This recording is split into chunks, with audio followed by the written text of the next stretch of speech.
Look, the only really interesting economic proposal from the left of the last decades that I'm aware of is the so-called basic income or basic rent proposal.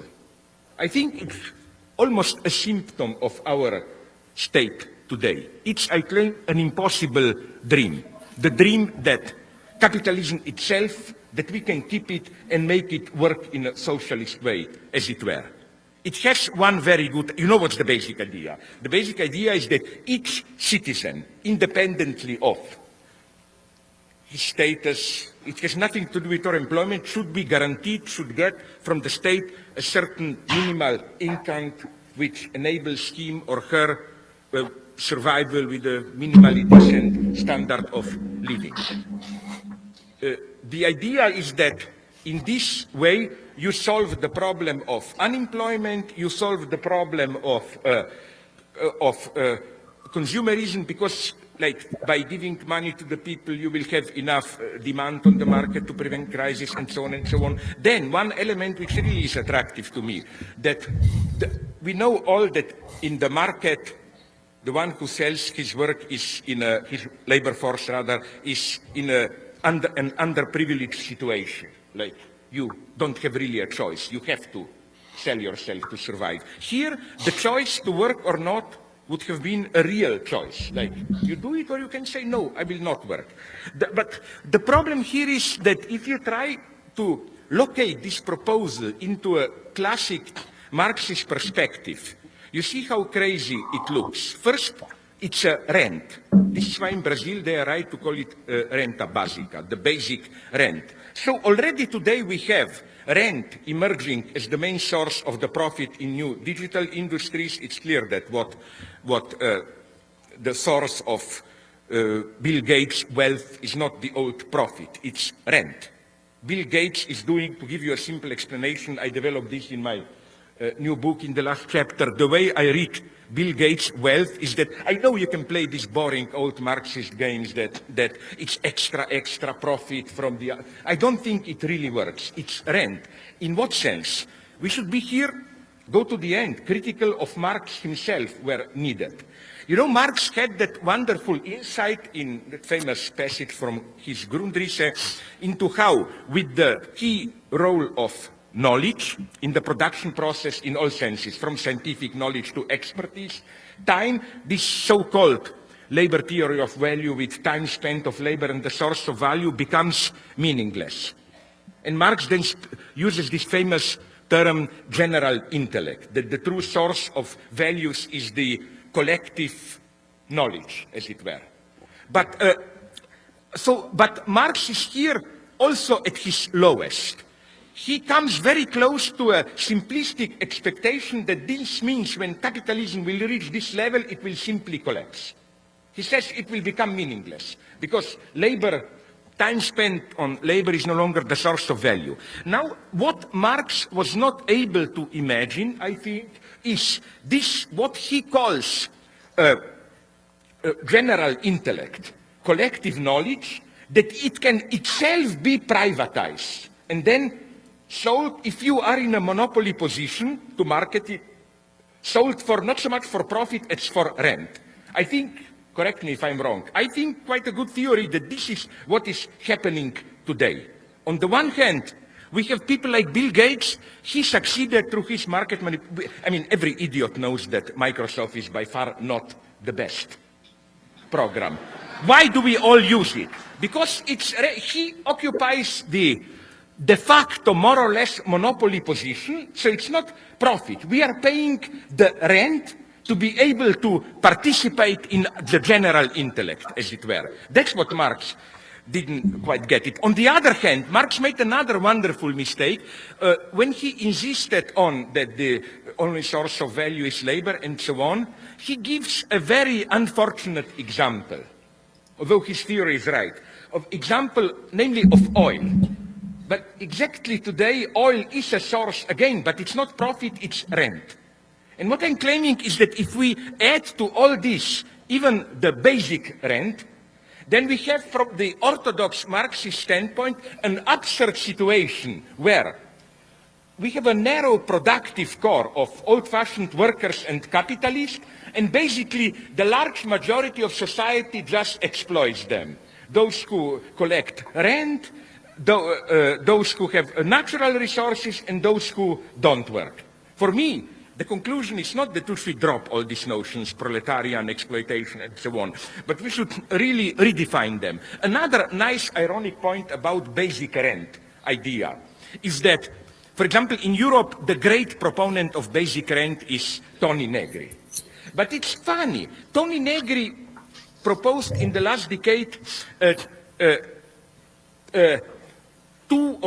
one idea in two aspects which I think are proven false. One is, the whole idea of empire is that sovereign state power, nation state is diminishing, more and more negligible, and so on and so on. And also, we are all nomadic, moving, all this Deleuzian poetry, so who cares if you are citizen or not? But wait a minute, the whole point of basic rent is an extremely important role of a central state who acknowledges you as a citizen.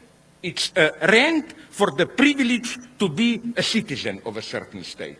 This is, I think, kind of a living dialectic, how I admire this irony of how a theoretician who spent all his time advocating a certain line of thought, empire, diminishing role of the state, then makes a proposal which runs against.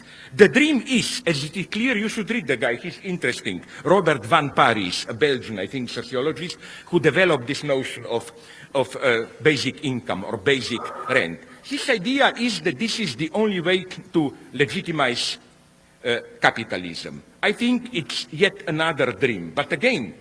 Yeah, we can go ahead and start reacting to it, but I wanted to get your reaction to that first, Gavin, as somebody who I know it's generally a little bit more positive leaning on UBI than I am, as far as it is administered in a contingent with a robust social welfare system. Yeah. Well, I think that you're certainly right that it has to be administered along with a robust social safety system or net, and it really, in my opinion, should only kind of exist in the interim as we reduce the worst effects of capitalism, to keep people hanging on in the system that currently exists. Because one problem that I do have with some people in the modern day left is that they're so anti-capitalist that they refuse to acknowledge that we still do live in a capitalist America, a very capitalist America, a country in which you do need a certain amount of money to get by every month. And for the foreseeable future, as much as I would like that to change and as much as you would like that to change, that is going to be the way it is. So I've always talked about UBI as kind of like a necessity at the time being, for as long as we're trapped in the current system, in the interim, while we deconstruct the system of hyper-industrialized multinational capitalism as it currently is, and all that. Because obviously, UBI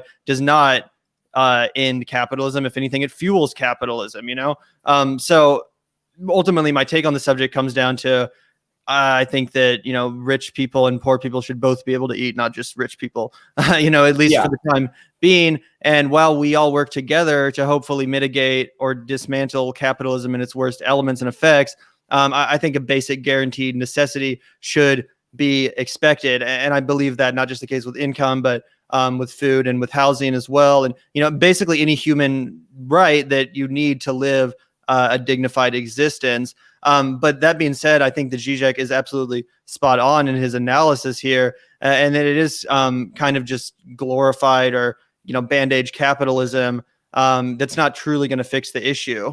Yeah, I think that's 100% correct. I think this is sort of it's a transition policy is the best way to understand UBI as we continue to work our way out of and transition out of capitalism, as we as a society, we collectively experience the downfall and the turmoil of late stage capitalism. We undergo this metastasis, right? We undergo this transition where through that we understand we need stimulus, right? And I think that right now it's the perfect time for people to understand that, because we have been demanding stimulus, we have been demanding retroactive checks, we have been receiving a paltry percentage of what we have been demanding and what we should have received as sovereign citizens of a nation going through crisis, as taxpayers in a nation going through crisis. This is all the reasons why we, as Zizek Zizek points out, right, it's a little bit funny that a guy that purports that we don't need a central government, we are all transient individuals, is now purporting something that would require a very rigorous central government.